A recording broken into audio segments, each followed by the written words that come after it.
কোরবানির ঈদে কোরবানি দিয়ে নিজ হাতে মাংস কাটছে চিত্রনায়িকা অপু বিশ্বাস ও শাকিব খান। এরকম একটি ভিডিও ইতিমধ্যে সোশ্যাল মিডিয়ায় ভাইরাল। ভিডিওটি দেখে অনেক অবাক হয়েছে শাকিব অপু ভক্তরা।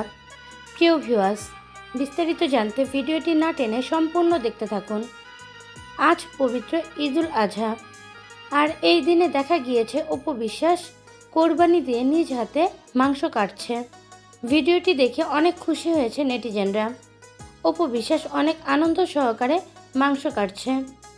ভিডিওটিতে দেখা যাচ্ছে অপু বিশ্বাস খুব সুন্দর একটি শাড়ি পরেছে, একদম দেখা যাচ্ছে বাংলার বধূর মতো। শাড়িতে অপু বিশ্বাসকে অনেক সুন্দর লাগছে। আর অপু বিশ্বাসের মাংস কাটার ভিডিওটি দেখে আরও অনেক বেশি ভালো লাগছে। মূলত শাকিব অপুর সন্তান আব্রাহাম খান জয়কে সামাজিক নৈতিকতা শিক্ষা দেওয়ার জন্যই এবং ধার্মিক শিক্ষা দেওয়ার জন্যই প্রতি বছর কোরবানি দিয়ে থাকে চিত্রনায়িকা অপু বিশ্বাস।